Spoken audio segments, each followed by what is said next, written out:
FM-də. Bir neçə günlük istirahətdən sonra yenidən iş başındayıq. Təhsil sahəsində təbii ki, yeniliklərdən danışmağa tələsirik, can atırıq və buna görə də həftənin ilk iş günündə hər kəsi salamlayırıq və bu həftə boyunca da təbii ki, təhsil sferasında çalışan qonaqlarımızı sizlərə tanış edəcəyik və bugün də 2 qonağım var. Yeri gəlmişkən xatırladım ki, moda sahəsi ilə bağlı danışacağıq. Pedaqoq, psixoloqa suallarımızı ünvanlayacağıq və ətraflı şəkildə uşaqlarımızın inkişafı ilə bağlı nə sizi maraqlandırırsa, onlara toxunacağıq. Yeri gəlmişkən bugün qonaqlarımız pedaqoq, psixoloq, NLP master Natavan Quliyevadır. Salamlayıram sizi Natavan xanım. Xoş gəldiniz. Xoş gününüz olsun. Və bugün Chanel Fashion School Studiyanın təsisçisi, mentor, dizayner, stilist Könül xanım Quliyeva da sağlam təhsildədir. Xoş gəldiniz. Salam, xoş gördük. Yaxşısınız. Əlbəttə deyəcəksiniz bayram. Belə bayramlardan sonra əla. Biz düşündük ki, artıq bir neçə günlük istirahət bəsdir. Yəni təhsil həqiqətən də çox vacib bir sahə olduğuna görə onunla bağlı danışmaq, xüsusən bax bu günlərdə daha vacibdir.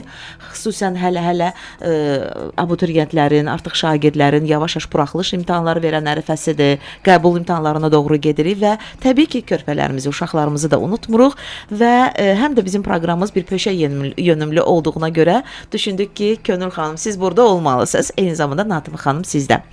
İstəyərdim ki, sizi yaxından tanım Natavan xanım. Bilirəm ki, artıq neçə ildir pedaqoqsuz, psixoloqsuz, amma bilmədiyimiz tərəfləriniz də var. İstəyirəm ki, dinləyicilərimiz sizi yaxından tanısınlar. Buyurun. 30 ildən artıqdır ki, bu sahədə çalışıram. Təhsil sahəsində Bakı şəhərinin bir çox nüfuzlu təhsil ocaqlarını rəhbərlik etmişəm. İndi də kreativ və Buratina inkişaf mərkəzlərinin təsisçisi və direktoruyam.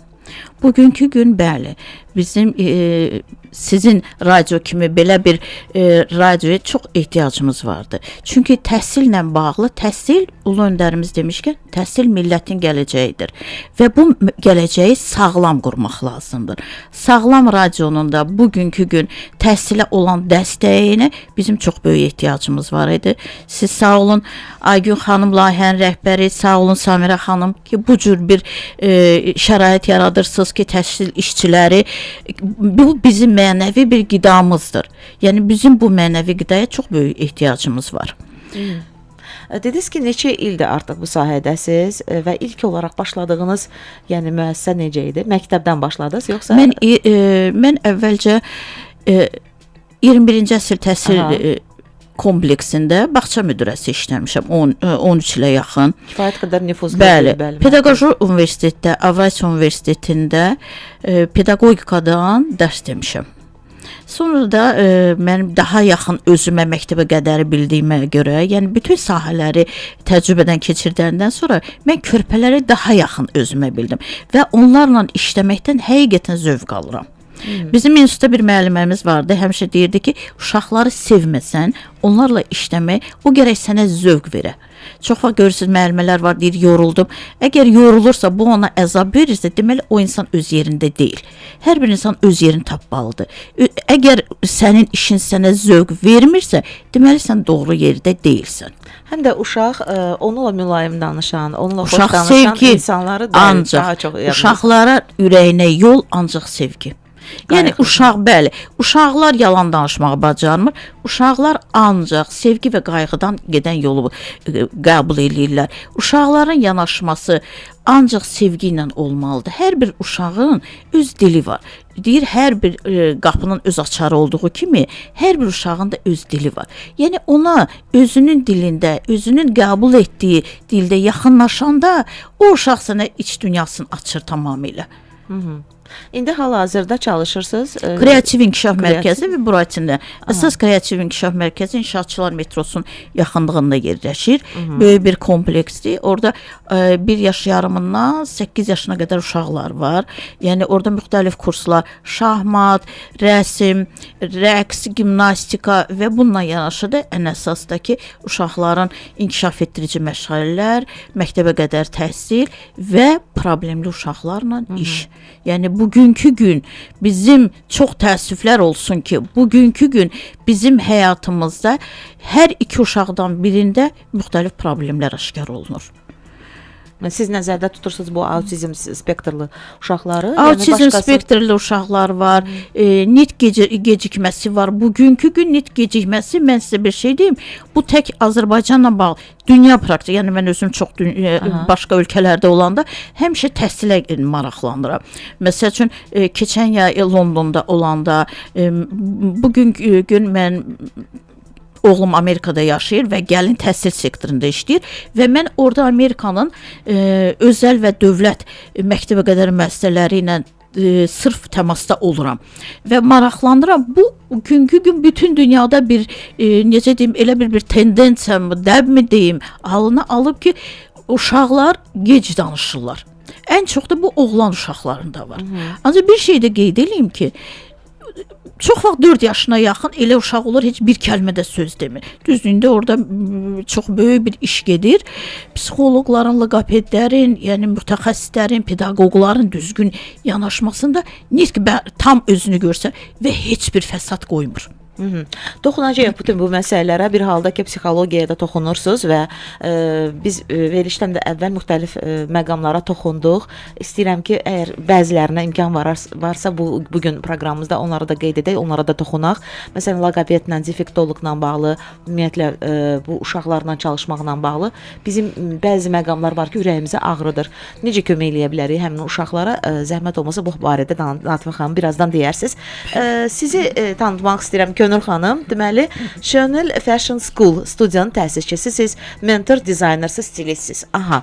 Demək ki, moda ilə bağlı biz daha çox sizlə danışacağıq. Neçə ildir artıq bu sahədəsiz? Artıq 8-ci ilə keçmişik. Məktəbimiz ötən il 7 yaşını qeyd elədi və biz 7 yaşımızdan bağlı olaraq 7 fərqli kolleksiya nümayiş etdik öz tələbələrimizlə birlikdə.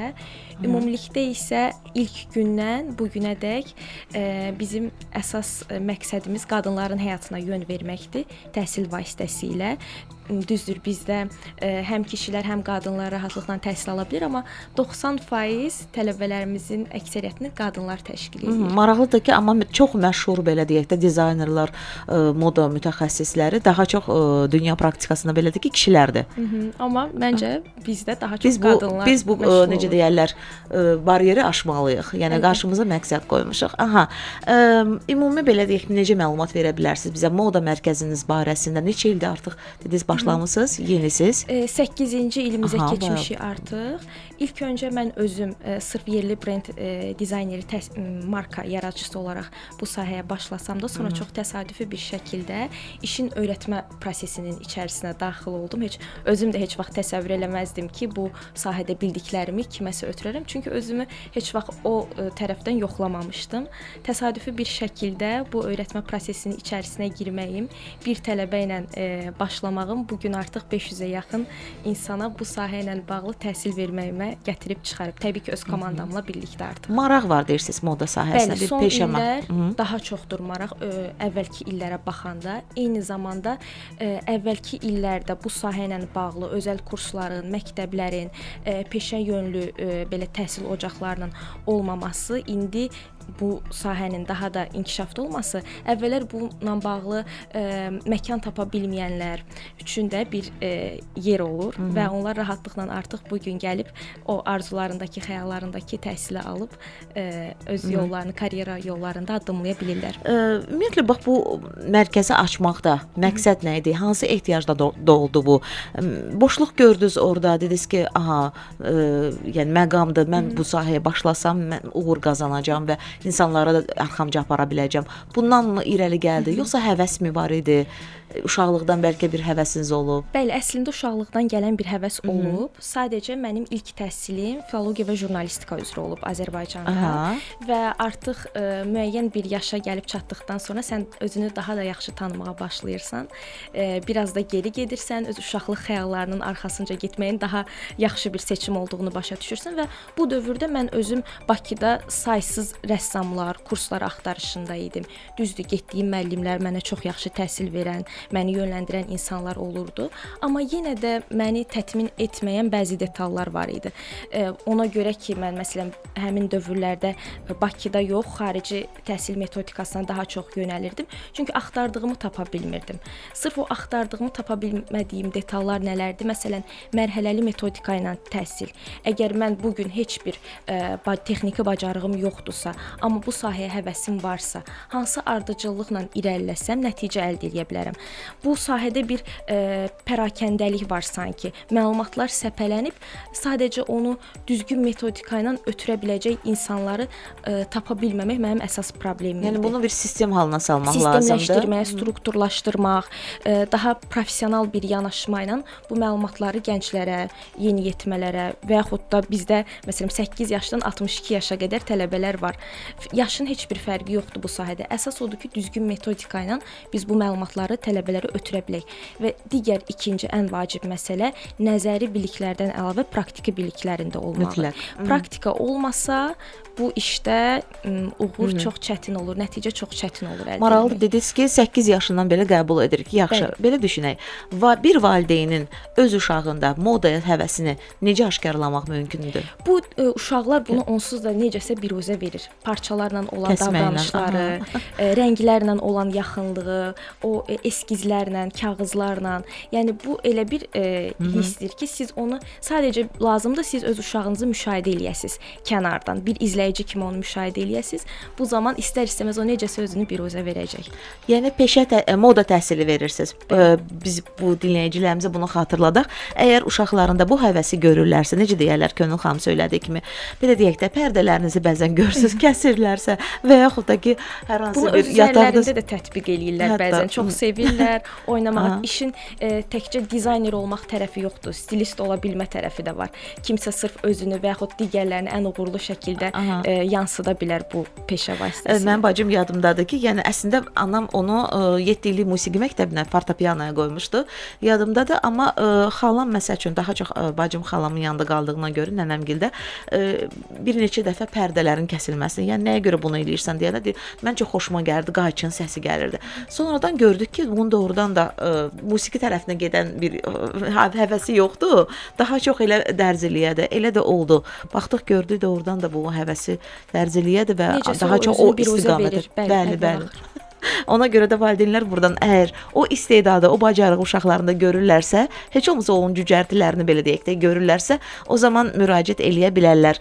Necə gedirsiniz də Şönil Fashion School və studiya olaraq gedir. Axundov bağının düz yanında yerləşirik. İçəri şəhər metro stansiyasının yaxınlığında. Baxın, körpə uşaq deməyəcəksiniz. 8 yaşı varsa uşağın Könül xanım müəyyən proqramlara görə bəzən bu dəyişə bilir. Məsələn, dərzilik konstruksiyadırsa 10 yaşdan başlayırıq. Çünki qayçılarla, ilələrlə işləyirik, təhlükəsizlik baxımından. Amma yox, dizayner olaraq yetişmək istəyirsə övladınız, artıq 8 yaşından etibarən biz ona çəkməyi, dizayn etməyi öyrədə bilirik.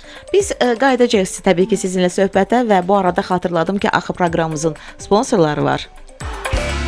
Davam edirik və bu arada xatırladıram ki, bugün pedaqoq, psixoloq, NLP master Natavan Quliyeva studiyamızdadır. Sağlam təhsildədir və Şönül Fashion School studiyanın təsisçisi, mentor, dizayner, stilist Könül xanım Quliyevadır. Modadan danışırıq, psixologiyadan danışırıq, pedaqogikadan danışırıq və əsas da uşaqlarımızdır. Məqsədimiz uşaqlarla bağlı danışmaqdır. Natavan xanım, dediniz ki, artıq bir neçə ildir fəaliyyət göstərirsiniz. Yəni ilk vaxtlarda hətta belə də çox nüfuzlu bir təhsil müəssisəsinə rəhbərlik etmisiniz. Sizcə hal-hazırda psixologiyadan danışdınız deyə məndə maraq yarandı. Ümumiyyətlə psixoloq özü uşaqların bütün davranışlarını izləməlidir. Yəni onların davranışlarındakı qeyri-adiliyi görməlidir. Bəli. Yəni yaxud da ki, başa düşməlidir. Əgər həqiqətən psixoloq necə deyər, mütəxəssisdirsə, bəli, yaxşı mütəxəssis uşaqların davranışında olan kiçik problemi də tez görə bilir. Düzgün yanaşır. Biz yaş yarımından uşaqlarla işləyirik. Qəbul bizdə yaş yarımından 8 yaşına bizdə məktəb uşaqları da var. Gəlirlər, ev tapşırıqlarını yerinə yetirirlər. Hər yaşda uşaq var. Bəli, psixoloqların yanaşmasından çox şey asılıdır və pedaqoqların. Pedaqoqlar, inanın elə uşaqlar var ki, müəllimlərinin yanına sevə-sevə gəlir və ağlaya-ağlaya gedir. Ayrılmaq istəmirlər. Bəli, ayrılmaq istəmir. Çünki o həmin müəlliməsindən necə deyək, yetəri qədər sevgi görür, diqqət görür. Uşaq üçün də ən əsas, ən başda olan müdda sevgi və qayğıdır. Mütləq uşaqlara yanaşmaqda ən birinci yerdə sevgi və yəni müəllimə çox savadlı bir pedaqoq ola bilər. Ancaq onun uşağa düzgün yanaşması yoxdursa, o uşaqlara arasında onu işləməyin heç mənası yoxdur. İnanın mənim iş təcrübəmdə olub ki, məsəl üçün ali təhsil, magistr, hər bir şey yerindədir. Bu insan məsəl üçün gözəl pedaqoqdur. Hər bir şey, ancaq bunun uşaqlara yanaşması o səviyyədə deyil və o bildiyi bilikləri düzgün ötürə bilmir uşaqlara. Necə seçirsiniz bax bu kadrları? Baxın görürsüz, deməli sizi də qane etməyən məqamlar var. Bəli. Bilirsiniz, mən məsəl üçün müəllimələri işə qəbul eləyəndə biz onlarla müddətli müqavilə bağlayırıq və bu müddətli müqavilədə, yəni bu ödənişli müddətli müqavilə olur və ona verilən vaxtda bu sınaq müddəti olur.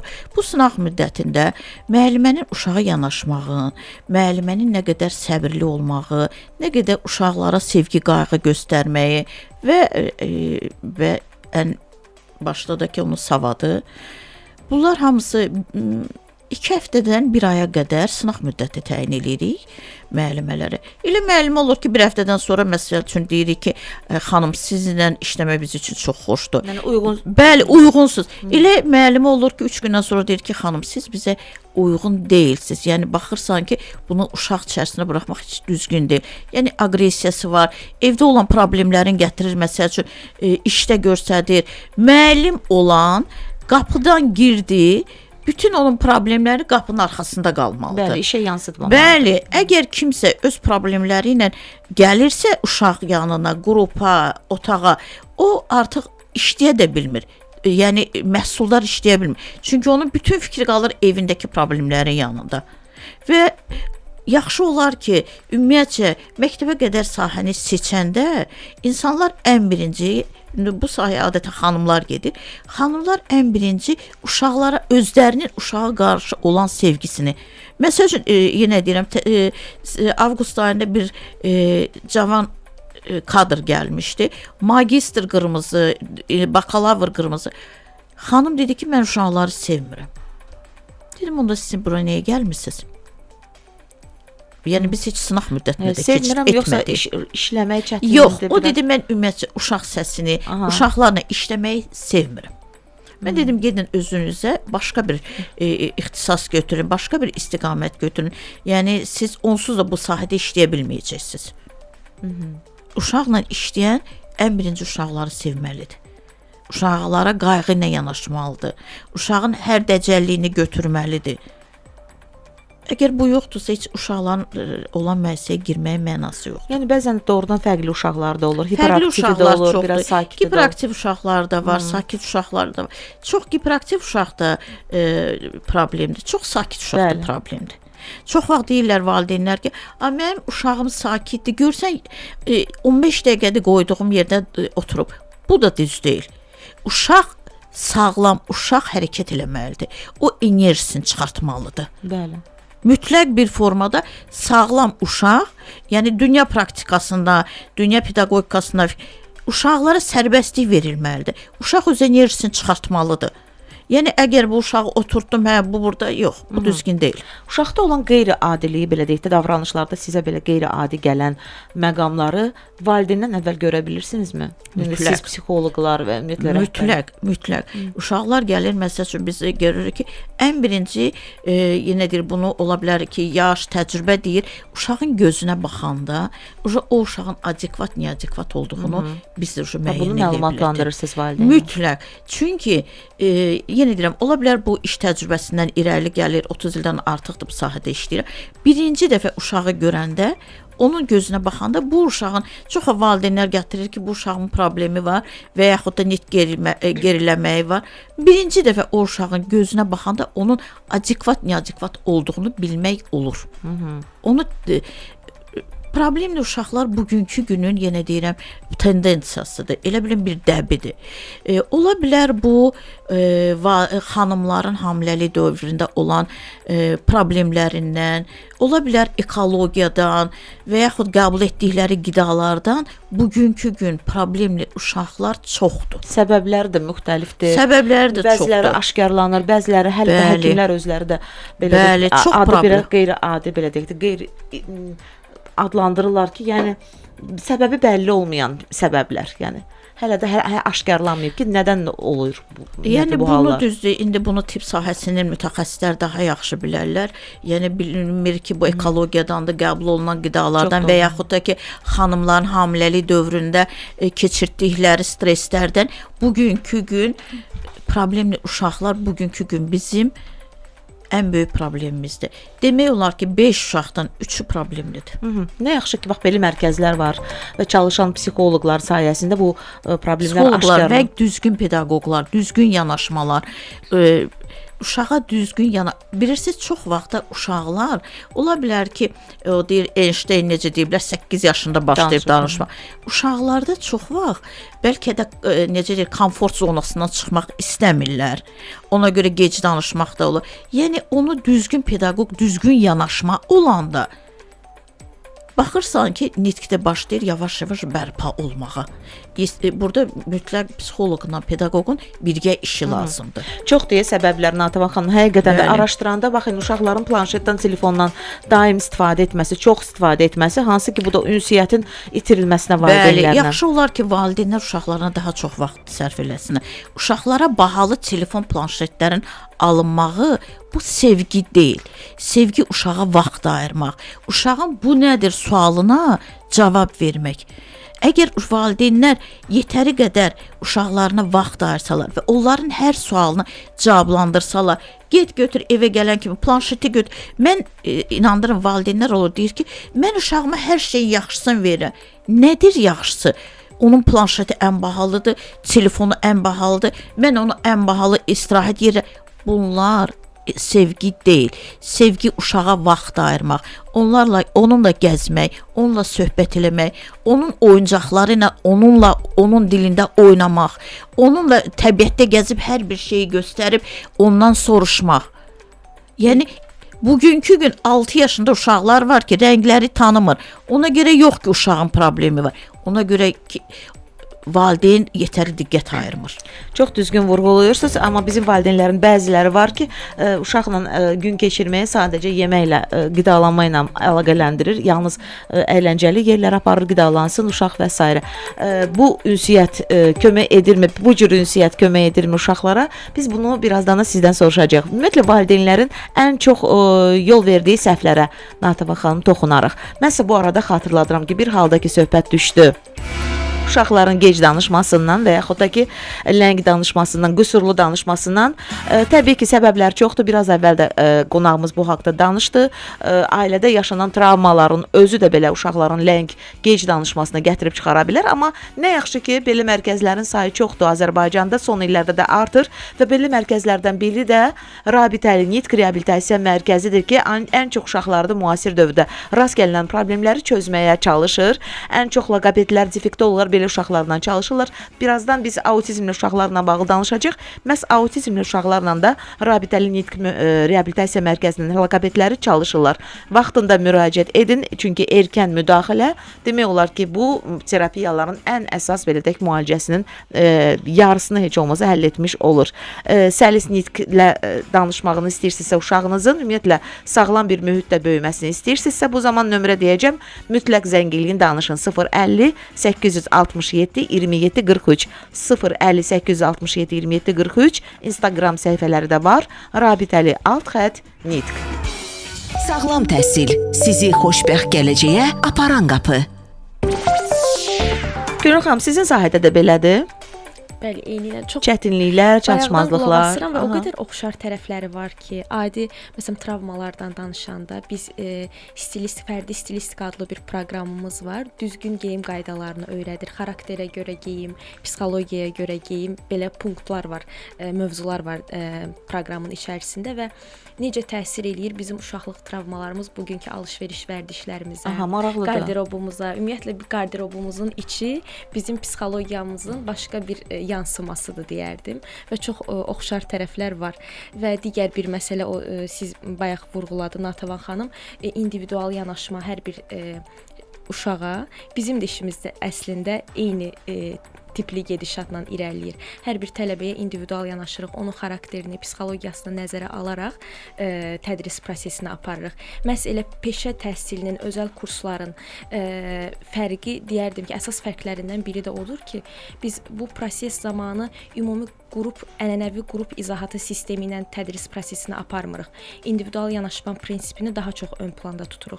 Çünki hər kəsin götürmə qabiliyyəti, dərs prosesi zamanı işləmə sürəti, başqa bir tərəfdən deyərdim, məsələn, bəzi tələbələr var, tənqiddən motivasiya alır, digəri tərifdən motivasiya alır. Bunların hamısı onların öyrənmə prosesinə çox təsir eləyir. Ona görə də individual yanaşma bizim işimizdə də ön planda olan bir detaldır. Aha. İnsanın xarakterinə görə dediniz ki, qarderobundan bilmək olur insanın xarakterini. Necə bunu təyin edirsiniz? Biz burada biraz fərqli yanaşmadan istifadə eləyirik. Belə deyə bilərəm. Bəzən bizim xarici görünüşümüz və daxili xarakterimiz üst-üstə düşmür. Ola bilər ki, biz daxilən çox yumşaq, çox ünsiyyətcil bir insanıq, amma xarici görünüş, fiziki görünüşümüz məsələn çox sərt ola bilər. Bu bizim sümük quruluşumuzdan asılı ola bilər. Saçlarımızın formasından, gözlərimizin, burun quruluşumuzdan, boyumuzdan belə asılı ola bilir. Və bəzən ilkin təəssürat deyilən bir anlayış var və insanlar bizə baxdıqda adətən bizim daxilimizdəki xarakteri yox, çölə yansıtdığımız enerjini, görüntü ilə bizim haqqımızda ilkin təəssüratları formalaşır ilk 20-30 saniyə ərzində. Və bizim geyim vasitəsilə bu ilkin təəssüratı dəyişdirə bilmə imkanımız var. Məsələn, belə bir nümunə deyəcəm sizə sadə bir dillə. Deyək ki, bizim bir komandamız var və biz istəyirik ki, komandamız ətrafımızda sıx birləşsin. Kimin nə problemi olsa gəlsin, birinci bizlə bölüşsün, ünsiyyət çox güclü olsun. Biz burada geyimdə müəyyən detallardan, printlərdən, parça fakturalarından istifadə eləyərək o enerjini geyim vasitəsilə ötürə bilərik. Buna isə mövzu olaraq biz deyirik yin-yang fəlsəfəsinin modada yansıması. Yəni təbiətdəki bu maskülin və feminin enerjinin parçalar, insanın saç quruluşu, xarakteri, fiziki quruluşu üzərində də bir yansıması var. Biz də onu modada bu vasitə ilə tətbiq edirik. Əslində həmişə deyirlər ki, rəngarəng geyinən insanların iç dünyası qaranlıq olur əksinə. Ona görə o çalışır ki, özündə bunu hiss elətdirməsin, ümumiyyətlə. Düzdürmü bu? Bayaqki mövzuya toxunacağam, travmalardan gələn detallar ola bilər və yaxud bu sadəcə bizim xarakterimizin çox rəngarəng olmağından da irəli gələ bilər. Biz həmin sırf bu adını çəkdiyim stilistika proqramı daxilində bəzən tələbələr öz könüllü şəkildə öz təcrübələrini, travmalarını bölüşürlər. Bəzən də biz müştərilərlə, hansı ki bizim öyrətdiyimiz tələbələr artıq stil konsultantı olaraq müştərilərlə işləyəndə də onların qeydləri arasında bu detallara rast gələ bilirik.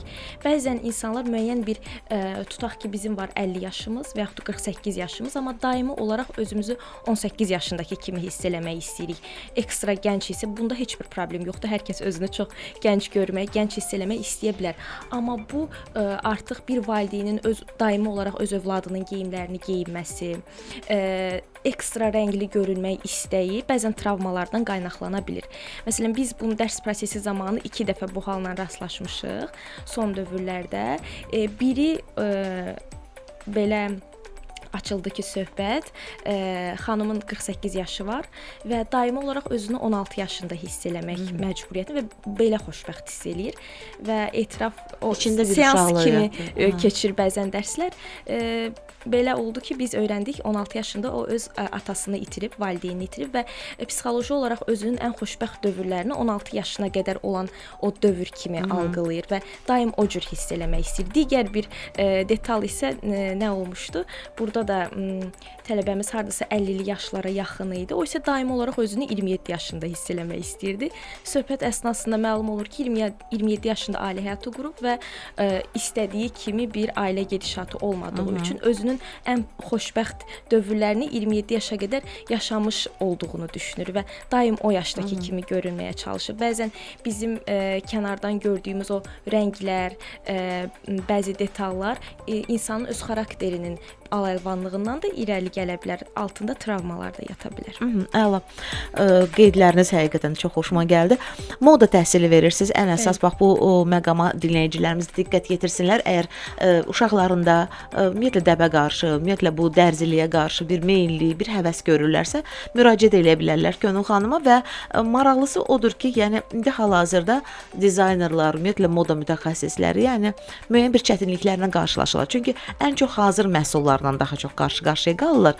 Burada əsas məqam da həm də Könül xanım fantaziyası olmalıdır. Yəni fantaziyanın olmalıdır və ondan irəli gələn təbii ki, məhsulun artıq özünə uyğun şəkildə, yəni satışını həyata keçirməkdir. Bu yöndə yəqin ki, çətinlikləriniz olar. Çünki o qədər dünyada bu dəqiqə hər şey işlənib, hazırlanıb ki. Bəli, sırf bunun üçün belə deyim, ümumiyyətlə insanlar dərslərə başlayanda, dizayner olmaq istəyəndə, öz xəyallarının arxasınca getmək istəyəndə gəlib birinci bizə öz qorxularını bildirirlər ki, mən heç vaxt əlimə karandaş almamışam, heç bir geyim çəkməyi bilmirəm, eskiz çəkə bilmirəm və sadəcə həvəsim var. Sizcə mən öyrənə bilərəmmi? Biz istisnasız deyirik ki, öyrənə bilərsən. Çünki biri var işin texniki tərəfi. Texniki tərəfində bayaq qeyd etdiyim kimi biz onsuz da mərhələli metodika ilə irəliləyirik. Sadə düz xətt çəkməkdən başlayırıq kolleksiyanın hazırlanmasına qədər. Bir də işin yaradıcı tərəfdən bəzi detalları var. O qorxudur insanları ki, bizim öz bayaq söylədim fantaziya məsələsi. Bəli, dizaynerlərlə aramızda belə kinayəli bir ifadəmiz var ki, Pinterest dizaynerləri olmaq istəmirik biz. Hər şeyi hardansa kopyalamaq və yaxud müəyyən dəyişikliklər eləyib ortaya çıxartmaq istəmirik. Biz istəyirik ki, bu məhsul, ortaya çıxan məhsul tam bizim yaradıcılığımızın bir nümunəsi olsun.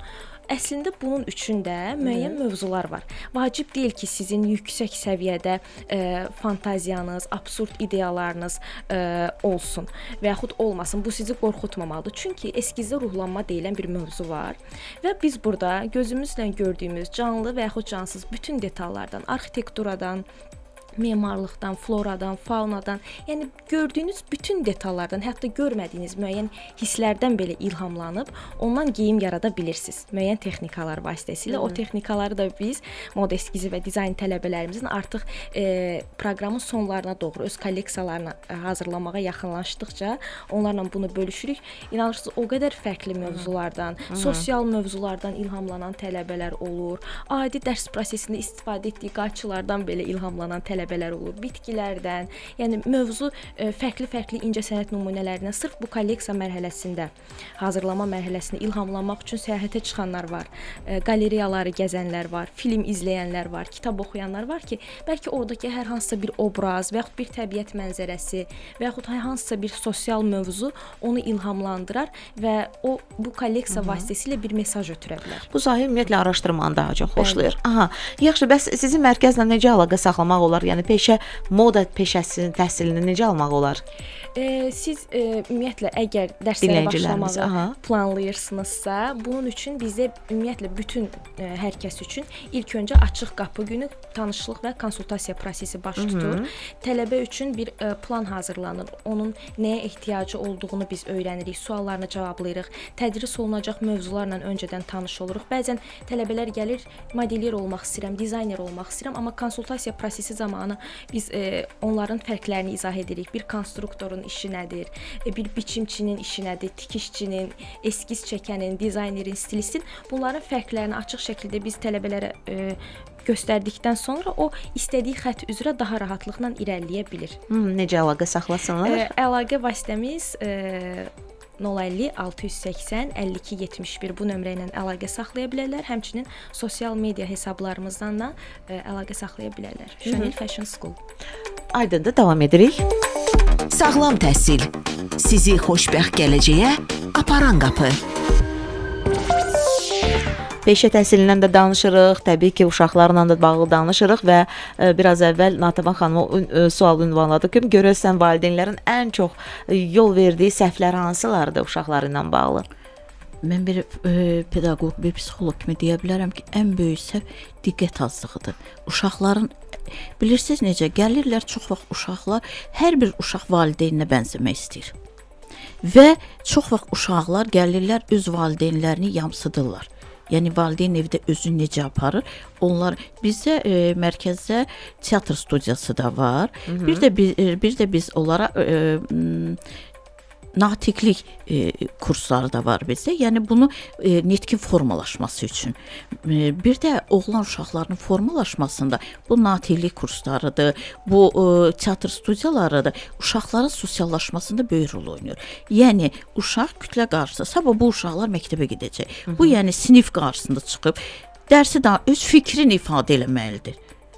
Yəni bunların formalaşmasında məsələn teatr studiyasıdır, yenə deyirəm, o natiqlik kurslarıdır. Onlar yəni orada uşaqlar gəlir, çox vaxt biz məsələn belə bir oyunlar keçirdik. Balaca uşaqlarla hər bir şey oyun əsasında olur. 5 yaşına ümumiyyətcə tədris oyun əsasında qurulmalıdır. Uşaq elə bilir ki, oynaya da o təhsil alır, biliklər alır. Çünki ona daha tez yiyələnir. Əgər siz uşağı oturtsaq, desəz ki, otur bu dəqiqə dərs keçirik, məşğələ keçirik. Ancaq onu oyun formasında keçirdəndə məşğələ, onu daha tez qəbul edir uşaqlar. Həm də bacarıqları da üzə çıxır da. Bəli. Onların bacarıqları da üzə çıxır. Məsəl üçün rəsm məşğələlərində baxırsan ki, uşaqlar var ki, elə gözəl təfəkkür inkişaf eləyib, elə gözəl fantaziyaları inkişaf. Bəzən valideynlər uşaq bir dənə yalan danışanda deyirlər ki, mənim uşağım yalançıdır. Yox. Lamnosov, Moskvada Lamnosov məktəbinin direktoru və yaradıcısı Marat Aleksandr Ziganov bir yaxşı sözü var. Deyir, uşaqlarınızın yalanlarının qarşısını almayın. Necə? Yəni fikir verin. Çünki yalanın özü təfəkkürün inkişafında böyük rol oynayır. Ancaq uşağınızla dost olun, yoldaş olun və görün bu yalanı nəyə görə uydurubdur? Bunun səbəb nədir? Bugünkü gün valideynlər uşaqlarına yetəri qədər vaxt ayırsalar, yenə deyirəm, oyunlarına mı, oxumaqda, gəzməkdə və ailələr yaxşı olar ki, evdə məsəl üçün ailə bir stol arxasında ata, ana, böyük ailədir, kiçik ailədir, fərq etməz. Yemək yeməyin özü də uşaq üçün böyük bir şeydir. Ümumiyyətlə etiket qaydaları. Etiket qaydaları, bəli. Etiket qaydaları biz məsəl üçün etiket qaydalarını da keçirik. Oğlanlar özlərini necə aparmalıdır, qızlar özlərini necə aparmalıdır. Qızlar paltar geyinəndə, ətək, don geyinəndə necə oturub durmalıdır. Biz bunları məşğələlərin bilirsiniz necə, məşğələlərdə bunlar hamısı planlaşdırılır. Yəni sən əgər qızsan, yəni bugün ətək geyinmisən, sən yerə düşən qələmi necə götürə bilərsən? Və yaxud sən necə otura bilərsən? Və yaxud sən oğlan uşaqsan, sən necə hərəkət eləyə bilərsən? Ondan başqa bir-birinə ünsiyyət. Bunlar hamısını biz məsəl üçün məşğələ. Bəli, biz bunların hamısını keçirik. Biz yəni məşğələlərimizdə bunların hamısı bizdə planlaşdırılır ki, oğlan uşaqların formalaşmağı necə olmalıdır? Biz dəfələrlə oğlan uşaqları var idi ki, indi özünüz bilirsiniz ki, çox böyük problemlər gedir bu oğlan uşaqların düzgün inkişafında. Dəfələrlə uşaqlar olub ki, biz onları deyir ki, gəlib oğlan uşağı dırnağında boya. Biz valideynə deyəndə valideyn deyir ki, bu bunu ağlayır, istəyir. Biz onu yavaş-yavaş başa salmışıq və yaxud da ki, bəzəkli paltarlar geyməyi sevir. Və biz uşaqları bu yöndən, yəni düzgün yola yönəltmişik. Yəni burada müəllimələrin, pedaqoqların, psixoloqların zəhməti danılmazdır.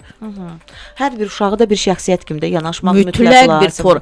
Hər bir uşağa, hər bir qıza, oğlana bir şəxsiyyət kimi fərdi yanaşmaq lazımdır. Rusiya kanallarında çox məşhur belə deyək də proqramı Napoli Çidesi, yəni ən çox xoşladığım proqramlardan biridir və orada aparıcı hər zaman uşaqlarla sizlə müraciət edir. Mən elə gəlir ki, bu bizdə biraz çatmır. Mən elə gəlir ki, hər bir uşaqla biz sən yox, sizlə danışmalıyıq daha çox. Biz Ki o onu hiss eləsin ki, mənə başqa cür yanaşırlar, mənə daha çox diqqət ayırırlar. Mənə bir böyük kimi, yəni qələmə verirlər. Samir xanım düzgün vurğuladınız. Yəni bizim cəmiyyətin bəzi boşluqları var. Yəni biz uşaqların fikrini çox dinləmirik. Bəli, bəli. Valideynlər deyir ki, sən uşaqsan. Yox, uşaqlara böyük kimi yanaşmaq lazımdır. Onların fikrini sormaq, onların seçimlərinə qulaq asmaq. Yəni əgər düzgün fikir yürütmürsə, onu ona başa salmaq Düzdür, lazımdır. bu bizim ailə dəyərlərimizdə də var idi ki, yəni böyük olan yerdə uşaq danışmır. Yəni biz elə böyümüşük də belə. Təbii ki, müəyyən bir məqamlarda Bizim ailə dəyərlərimizdə o da var ki, uşağa həmişə önəm veriblər, sevgi veriblər. Fikrini soruşublar. Bəli, fikrini soruşublar. Düzdür, düzgün fikir məsəl üçün formalaşmırsa, orada valideyn bir böyük olaraq düzgün yolun göstərməlidir. Neçə yaşından qəbul edirsiniz Natiqə Yaş xanım? yarımından 6 yaşına, 8 yaşına qədər uşaqlar qəbul olunur. Və bir şey də qeyd edeyim ki, bizim mərkəzimizdə Bakı şəhərin ən nüfuzlu məktəblərinə, bütün lisey və məktəblərinə tam hazırlıq uşaqlar məktəbə tam hazır gedir. Biz adi məktəblərin 1-ci sinifinin proqramını tam keçirik.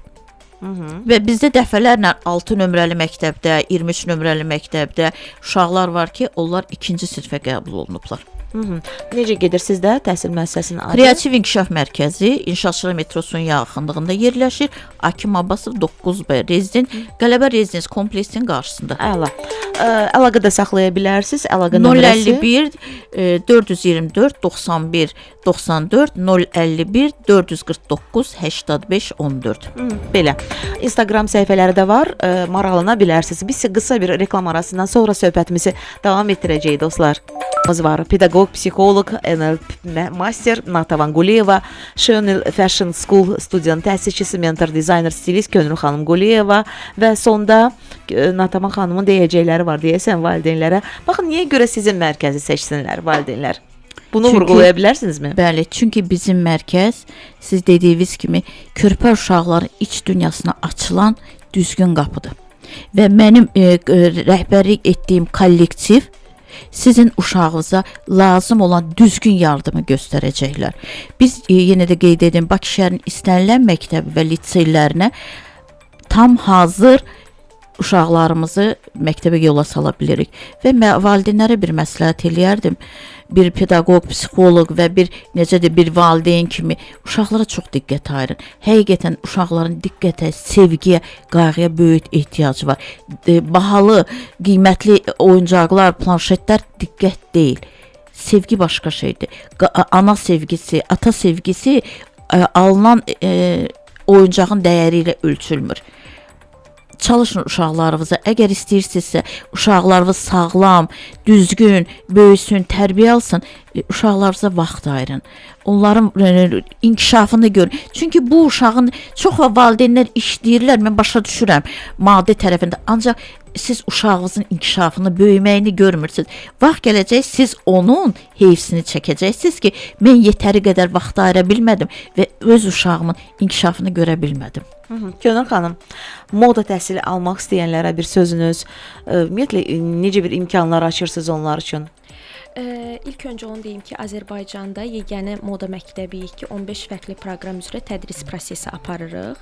Həm tələbə kütləsi baxımından, həm müəllim kollektivi baxımından ən böyük moda məktəbi olaraq fəaliyyət göstəririk və bu fəaliyyət prosesində İtalyan metodikası ilə, xüsusi metodika ilə tədris prosesimiz aparılır və dərslərə başlamaq üçün heç bir xüsusi bacarıq tələb olunmur. Hər bir texnika bizim məktəbimizdə sıfırdan öyrədilir. Təhsil müddəti nə qədərdir? Minimum 2 ay, maksimum 5-10 ay aralığında ola bilər. Çox təşəkkür edirəm gəldiyinizə görə. Həqiqətən də çox faydalı mənlə gəlki söhbətimiz oldu. Biz sizə təşəkkür edirik ki, təhsil sahəsində bu cür proqramlara həqiqətən təhsil işçilərinin çox böyük ehtiyacı var. Siz elə bilin ki, bizə bir mənəvi qida verirsiniz bu cür verilişlərlə. Təşəkkür. Siz sağ olun, Aygün xanım sağ olsun, layihənin rəhbəri ki, təhsil sahəsində bu cür verilişlərə təhsil işçilərinin böyük bir ehtiyacı var. Çox Yenə sağ də olun. gözləyirik sizi. Qapımız Böyük hər zaman məmnuniyyətlə. özünüzə açıqdır. Çox sağ olun. Saat 11-12 aralığında təhsil sahəsində çalışan insanlar, ümumiyyətlə bu sferada çalışan insanlar qonaq ola bilərsiniz proqramımızda. Sağlam təhsildir proqramımız və həftə içi hər gün dediyim kimi saat 11-12 arasında yayımlanır. Sizinlə Samirə idi. Özünüzə yaxşı baxın, sağ olun, salamat qalın.